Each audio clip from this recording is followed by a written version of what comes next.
Hello and welcome to Inside Sports. I'm your host, Todd Blackstock. On today's show, we've got an exclusive interview with former NHL goalie and broadcaster Mike McKenna. Mike's recently been inducted into the St. Louis Amateur Hockey Hall of Fame and is coaching hockey at Kirkwood. So stay with us for this and much more coming up next on Inside Sports.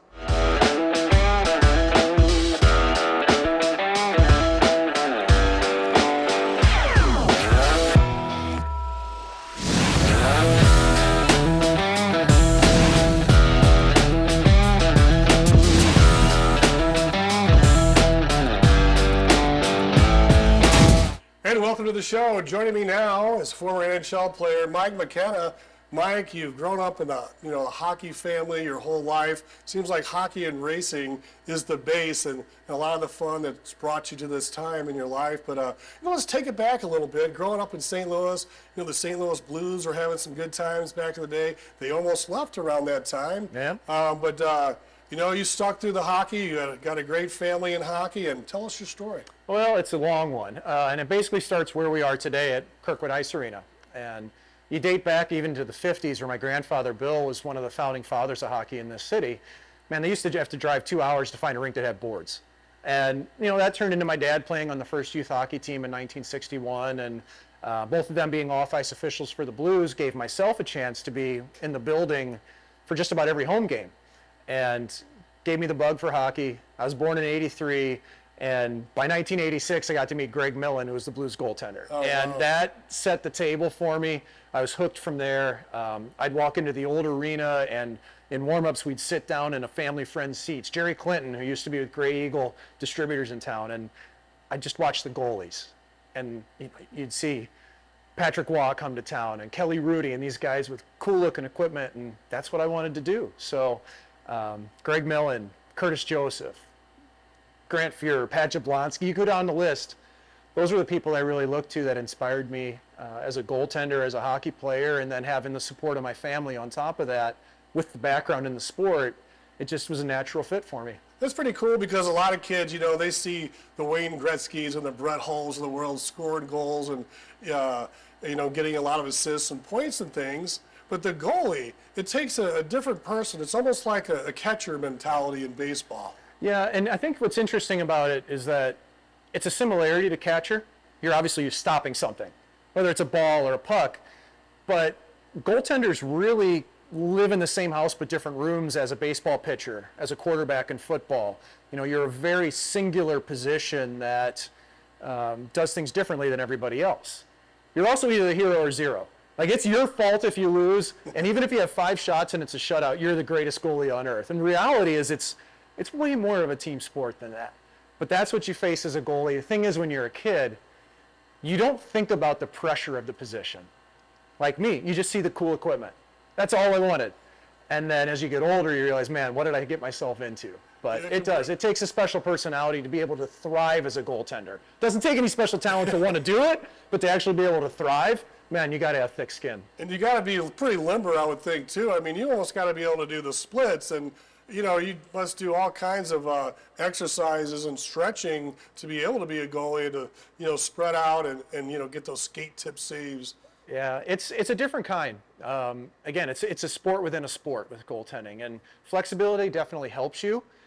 If you talk to goalie coaches, they'll tell you that anybody that's in the full splits is out of position. So it helps get you out of trouble. But it does lengthen your career if your body is adapt to it, which is kind of ironic for me. I've got scoliosis and flat feet and short shins, and I tell you what, I run like a wounded gorilla, yet somehow I was able to play goalie at the top level, and I guess my body was just built for that, even if it's a little crooked. That's amazing.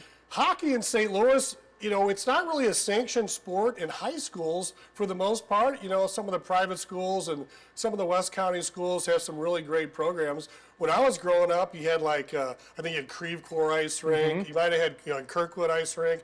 There wasn't a whole lot of rinks available, and people would play and practice at 2 o'clock in the morning or 4 a.m., and it was kind of it wasn't cheap to play hockey. No, and it was a niche sport, and it still is to a certain degree, but with the success of the Blues and the success of the NHL in general, it has opened the doors to a lot more people. Here In Kirkwood youth hockey, which I'm actively involved in, I've got 2 daughters that play in it. We have almost 900 kids playing. We've got 250 parents coaching, and this isn't unique. St. Peter's the same way, Afton, big organization, Merrimack's still around in a big capacity, and a bunch of others. The difference now is we have about 24 sheets of ice in town. And growing up as a kid, it was a lot less than that. You had municipal rinks, you had outdoor rinks, you had Cahokia with chain link fence. Like, it was a war on the ice when you're going into the corner. Yeah. I think the guy's a goal. I didn't want to get beat up by the chain link, but it's grown exponentially. It's turned into, frankly, a cool sport to play. It's not just that you gravitate towards baseball or football anymore. Hockey is an option. Sure, it costs a bit. I'll tell you what, though, I think every youth sport's expensive now. I don't think you can get away from it with all the private coaching that's involved. You pick your sport, you can pay as much as you want. One thing I've seen over the years is the St. Louis Blues alumni, guys like Perry Turnbull and Keith Kachuk, and people they may have stayed here after their careers, or once a Blue, always a Blue. These guys built a foundation, I believe, in the 70s and 80s, and people really loved going to Blues games at the arena. I mean, that place would shake. And to see the alumni support, the St. Louis Blues have to have one of the better alumni associations in the NHL, and they appear to be giving back to the community and supporting as their kids grow up and thrive in the sport as well. Big time. I mean, without what the Blues alumni have done in St. Louis, we wouldn't have youth hockey like we do today. We wouldn't have over 24 kids, adults now, that have played in the NHL like myself. That can be traced back. You mentioned Perry Turnbull as a great example. You can trace it back to Blake Dunlop, Mike Zook, what John Wensing coached our Pee Wee Quebec team, Lindsay Middlebrook, who was an NHL goaltender who taught me all the basics. Those people have made such a big difference. Al McKenna, he took a team to the Pee Wee Quebec tournament and they won from St. Louis. That would put St. Louis hockey on the map. And you can go on down the list. I'm forgetting people. Jeff Brown, even more. What the alumni have done has given us a chance to thrive, but the alumni would have never stuck around this city if they hadn't felt like it was the right place to raise a kid. So you want a reflection on St. Louis as a city? I think that's a great thing to say. Sometimes we get a bad rap here. I don't like that. I don't think we deserve it, because this is a great place to raise a family. And our Blues alumni have really shown that by sticking around in droves. There's a really neat ice rink out in Maryland Heights off the expressway next to Hollywood Casino, the Centene Center. It opened up during COVID, and, that certainly doesn't help things, but we're getting national college tournaments and teams practicing there, concerts there, and in an area right close to the airport. That's got to be a pretty big deal for hockey in St. Louis moving forward in the future, because it seems like things right now are finally coming to fruition there, and the Blues have a pretty big alumni locker room space in there that they can enjoy a cold beverage or two. Yeah, the nice part is I did spend 1 year in the Blues organization, and so I got a key. I get to go in there. But what's cool about it is it's not just Blues alumni, it's any NHL alumni that has played games has access to that. It's really not just the Blues alumni, it's NHL alumni. And I tell you what, Kelly Chase has been a driving factor in that, to bring everybody together, to give them the chance to all have that locker room again. It's really special. It's the envy of a lot of cities in the NHL to have an alumni room like that. But Centene, the rink that's out there, you've got 3 sheets year round. You've got 1 sheet that's outdoors in the winter. It's a concert venue in the summer. That gives us national visibility. We get college tournaments. You get AAA tournaments, women's hockey, girls tournaments that are coming into town, Warrior tournaments that I've also coached at. It's the first time this city's had something where people can walk in and go, wow, when it comes to the facility. I'll tell you what, Kirkwood's amazing. This rink to me is home. I love it, but you can't host a big tournament here. Finally having that out in Maryland Heights really makes a difference. Let's talk about Kelly Chase a little bit. He was just inducted into the St. Louis Sports Hall of Fame. Owner Tom Stillman was there in support of Kelly, and what a great guy. Everybody loved his grit and determination and how he would do anything to protect his teammates. He would stand up to anybody in the NHL if they messed with a Brett Hull or somebody like that on their team. And he's had some issues with cancer and some illnesses, and gosh darn it, he's battling through that again. And from the pictures I saw, he looks like he's doing pretty good. Yeah, and we're so happy about that. And What's amazing about Kelly is that for so long in this city, the help that he had for junior hockey, St. Louis Bandits, and things that he did with the alumni, he did it really originally without any skin in the game. It just was, this was the right thing to do. It was the way to give back.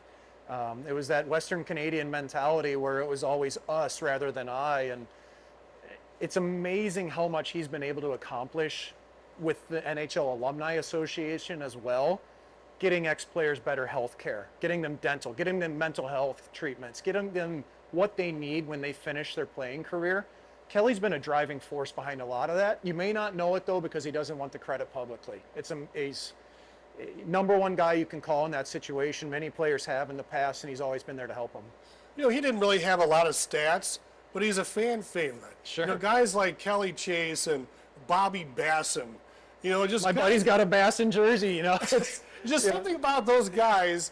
I think the St. Louis, you know, fans and people, they love the guys that'll, you know, they'll play up a little bit. You know, they'll stand up to guys twice as big as them and give it their all, even if they're little or if they lose. They're battlers. Man, that's St. Louis to the core, though. You know, like this has always been kind of an underdog city, a blue-collar city in a lot of ways.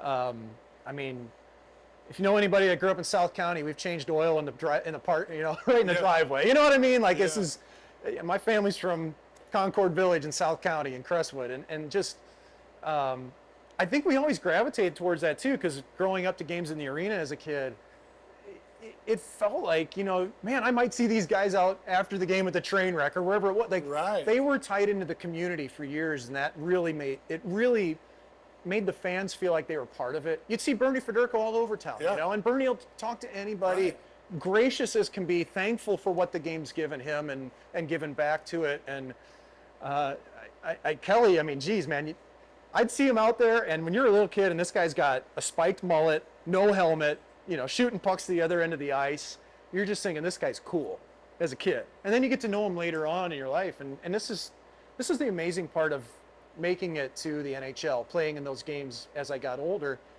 I mean, I mentioned Curtis Joseph earlier, Greg Millen. I've gotten to circle back and get to know all of these guys, like on a friend basis. It's crazy, man. It's the best thing in the world. I think one of the reasons that people like the Kelly Chases and the Bassons and the Federkos because they engage with the fans.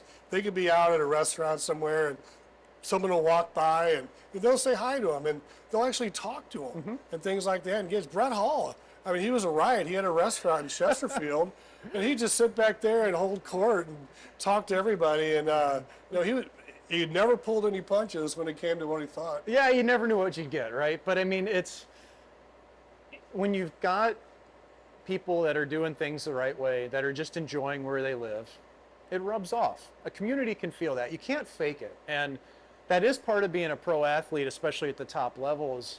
When you're in public, you've got to be on. Whether you want to be on or not, you have to be.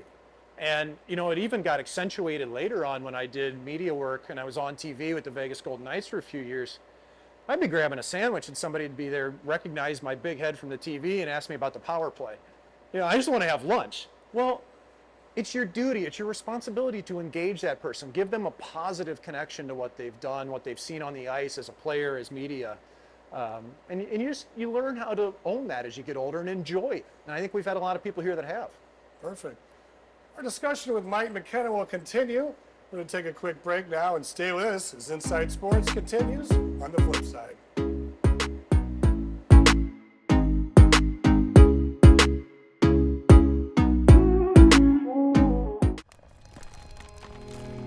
I've always been told I gotta be strong. Thick skin, tough as nails. But to be everything for everybody, it wears on you. Black don't crack, they say. But it can. We all can. Reach out to a friend if you see them going through it.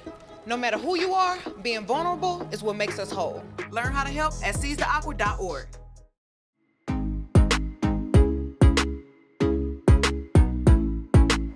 Hey, welcome back to Inside Sports. I'm your host, Todd Blackstock. Joining me is Mike McKenna, former NHL goalie.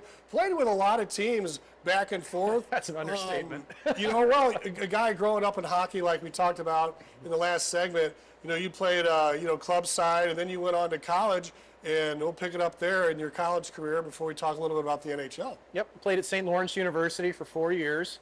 Had a door opened to me by another St. Louisan that had played there named Jim Giason.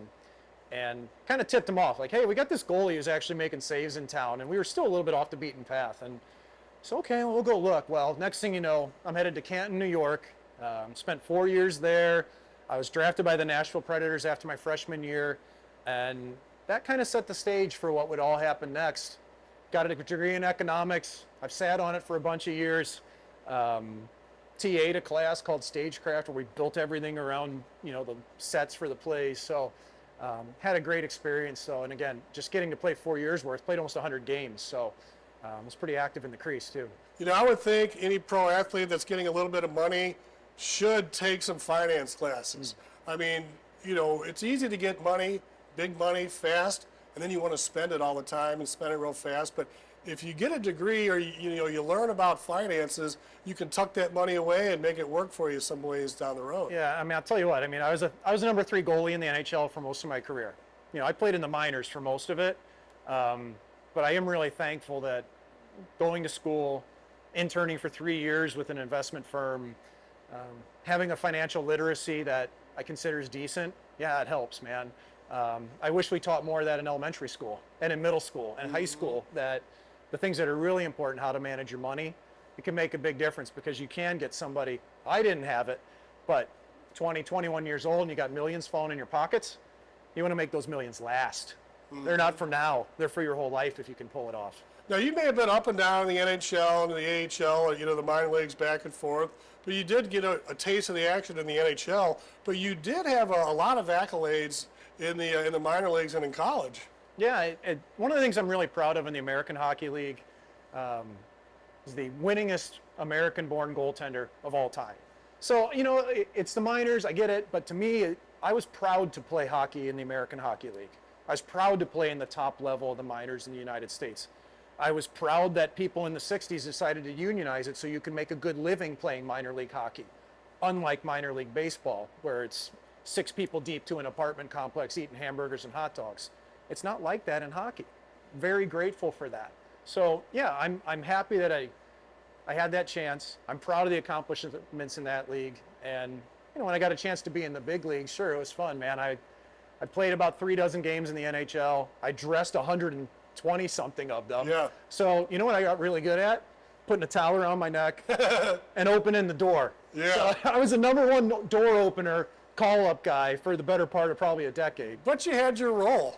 Yeah, it was mine. You were pretty good at, didn't you and Ben Bishop have a statistic that was pretty cool with assists? Yeah. So, and what's really cool is Bishop and I got to be teammates twice. We both started here at Kirkwood Ice Arena. He's a few years younger than myself, but twice. Once in the American League in Binghamton, New York, and then once again later with the Dallas Stars, we were teammates. It was brief. He was better than I was, but it was fun. And we both loved to handle the puck as a goalie. So one year, Ben led the NHL in scoring, most assists by a goalie in the NHL. I had that same category in the American League. So I think Ben had 4 or 5 up top. I had 4 or 5 below, but you had these 2 kids from St. Louis, Kirkwood Ice Arena, leading the 2 leagues in goalie scoring. Well, that's fantastic. Any fond memories of the NHL? You dressed out hundreds of times. You got in a few dozen games. There must have been a cool story, or a time you got hit, or Wayne, a great player may have come through that day. And any great story? Oh, I could go on and on. Some that really come to mind, though. My first win in the NHL was a shutout. There were no more shutouts after that. It was all downhill. But I came off the ice, and my dad was right there, and just giving him a hug afterwards. 1-0 win. The guy that refereed the game, Don Koharski, was Don Koharski was my Bantam coach at Creve Coeur for 1 year. I played at Creve Coeur, and he refereed that game. So he may or may not have made 2 calls that were a little questionable at the end. I could imagine. I'm thankful for that. Thanks, Don. But that's number 1. I was on the ice when Jaromir Jagr became the second leading scorer of all time in the NHL. Pardon, not on the ice. I was on the bench for that with the Florida Panthers. Other moments that were pretty cool. One thing I can never live down, there's a famous moment that went viral in the NHL where Alex Ovechkin scored his 50th goal in a season, and he did the hot stick afterwards. And, well, I was the goalie for that. And everybody finds out, and it's always, oh, my God, that was you? I'm like, yeah, that was me. So that's my one moment in the NHL that everybody sees and knows. And on a St. Louis base, though, Jordan Binnington's first game that he started for the St. Louis Blues was a shutout. It was against the Philadelphia Flyers, January 2nd, 2019. I was backing up for Philadelphia that night for the Flyers in Philly. So I got to see the start of that magical run, Gloria and everything else for the Blues. Wow. I had a front row seat for it sitting on the bench for the Flyers. Wow, that is an amazing story. I used to went to the bar afterwards, and I guess that was kind of a little cult thing going on. We remember that well here. So after your career, you went into broadcasting and did some work with TNT and got to call a Stanley Cup, from what I understand. I got to be between the glass for a playoff game with TNT. That was the highlight. But I did spend 2 years with the Vegas Golden Knights doing pre-post and intermission. Much like people in town here know what Bernie Federko's done, what Joey Vitale's done a little bit, Yeah. Jamie Rivers the same way. So I did that for a couple of years, called some games on color in the American Hockey League for the Henderson Silver Knights, which was the affiliate. After that, I did Sirius XM NHL Network for a couple of years on radio hosting and working for a website called Daily Faceoff, doing streaming shows, written content, you name it. And so I did that for 4 years. I've transitioned into other stuff since, but even last year, the Blues needed a guy to be called up to do some color on radio. Well, they called me up, and I got to do a few games for them to do that. So That's that was great. that was a huge, huge thrill. I mean, calling a game on color with Chris Kerber, watching the team that I grew up going to every game, that I did spend a year in their organization. It was really cool. It's like a dream come true. Yeah, man, it was a lot of fun. I mean, would you ever consider going back into broadcasting if you got the call? Maybe. It'd have to be the right scenario. Yeah. I've started a new business venture now. We've got a retail fine wine, beer, and spirits store called Macadoodles out in Dardenne Prairie that's opening up in a little over a month. That's taken up my time and energy, and being managing partner of that, that's my focus. But I don't know, man. In 6, 8, 10 years down the road, if Macadoodles takes off and gives me a little bit of free time, maybe I'll find my way back into broadcasting. I loved it. I miss it. But it was just something I managed to do. As far as Macadoodles, you're kind of teaming up with some other people in the sports industry as well. Yeah, it's cool. You know, I met this guy named Jim Cook, who was introduced. I was introduced to him by a guy named Tom Kyman. Well, Tom Kyman's a hockey guy. Tom Kyman's also now a developer in town, Mia Rose Holdings. And just got talking to Tom. He's like, hey, you should meet my buddy Jim. I didn't know who Jim Cook was. Well, Jim has he's made a living in the restaurant world, Emo's Sugar Fire. He also has a son who's pretty good at football. Son's name's Brady, quarterback for Mizzou. And Brady and Jim are two of my partners involved in this Macadoodles location. We're proud of that. You know, we're happy to say that. You'll probably hear a little bit from Brady on the airwaves for it, but you know, he's off now doing his thing. Yeah. We're not bothering Brady Cook during football season, man. Especially when you're in the top 10 nationally, right? I tell you, when it hit August 1st, it was like, all right, Brady, get your 30-second clips in for us, and we'll talk to you come like March. Yeah. So it's been great though, man. Like we've kind of teamed up in that way to tackling a couple of different sports arenas within the city, and trying to put together a store that we think people will like and have fun and come in and see us. I'll be there all the time, so hopefully I get to talk hockey and everything else. Yeah, it's pretty cool when you got a star quarterback in the SEC who's also involved in business. Yeah. So he's got his eye on the future in case he doesn't go pro, or the careers aren't very long in the NFL. So you got to set yourself up for afterwards. You are thought of very highly in the St. Louis area, and you've recently been named and inducted into the St. Louis Amateur Hockey Hall of Fame. That must be quite an honor right now, and pretty neat thing to happen for you. It's amazing. We're just about a week and a half removed from that ceremony, and my grandpa, I mentioned him earlier, my grandpa Bill was in the inaugural class in 2008, and we're the first multi-generational family to have inductees. And I get choked up talking about Grandpa Bill. It's hard to describe that type of night, you know, to be recognized by an entire community.